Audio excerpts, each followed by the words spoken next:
Assalamualaikum warahmatullahi wabarakatuh. Perkenalkan, nama saya Arifin Abdullah dengan NIM akhir 27. Di sini saya akan memaparkan materi penjelasan berdasarkan dari video yang telah Bapak berikan.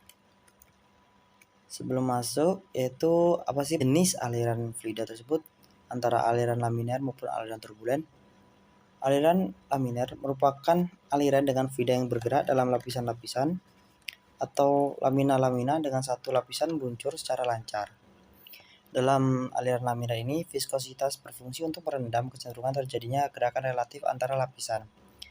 Yang kedua, aliran turbulen. Aliran turbulen yaitu aliran di mana pergerakan dari partikel-partikel fluida sangat tidak menentu karena mengalami pencampuran, serta putaran partikel antar lapisan, yang mengakibatkan saling tukar momentum dari satu bagian fluida ke bagian fluida yang lain, dalam skala yang besar. Kemudian, dalam aliran tersebut itu juga terdapat debit aliran. Debit aliran adalah jumlah air yang mengalir dalam satuan volume per waktu. Satuan debit tersebut memiliki satuan yaitu meter kubik per detik. Selanjutnya, kecepatan rata-rata aliran, yaitu yang mana hubungan antara debit dan kecepatan rata-rata aliran terhadap ukuran penampang pipa bisa dirumuskan seperti berikut. Dalam membedakan antara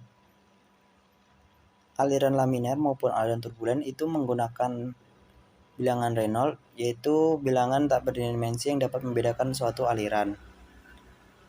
Dalam percobaannya, Reynolds menemukan bahwa perubahan dari aliran laminar ke turbulen dalam pipa tidak hanya ditentukan oleh kecepatan, tetapi juga oleh diameter pipa dan viskositas kinematik dari cairan. Hubungan ini secara umum dikenal dengan bilangan Reynolds atau NR yang dirumuskan sebagai berikut. Kemudian, viskositas kinematik tentu ditentukan oleh perbandingan viskositas antara absolut dan density cairan, mana sebagai persamaan berikut. Nah, dari hasil eksperimen yang telah dilakukan Reynolds menunjukkan bahwa bila NR-nya lebih kurang atau lebih kecil dari 2000, maka itu alirannya akan bersifat laminar.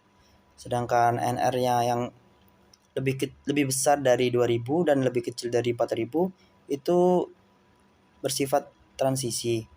Kemudian NR yang lebih besar dari 4000 itu alirannya bersifat turbulen. Viskositas.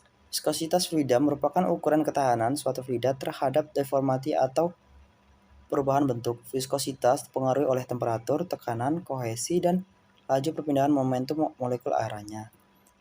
Selanjutnya, rapat jenis atau density, yaitu ukuran untuk konsentrasi zat tersebut dan dinyatakan dalam massa persatuan volume. Massa zat yang terkandung dalam suatu bagian tertentu terhadap volume bagian tersebut, hubungannya dapat dinyatakan sebagai persamaan berikut.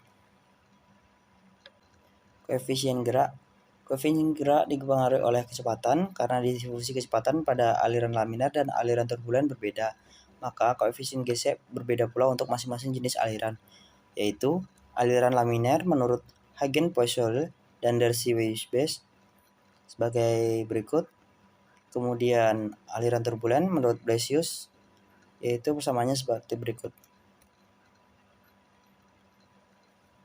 Sekian dari saya. Wabillahi taufiq wal hidayah. Wassalamualaikum warahmatullahi wabarakatuh.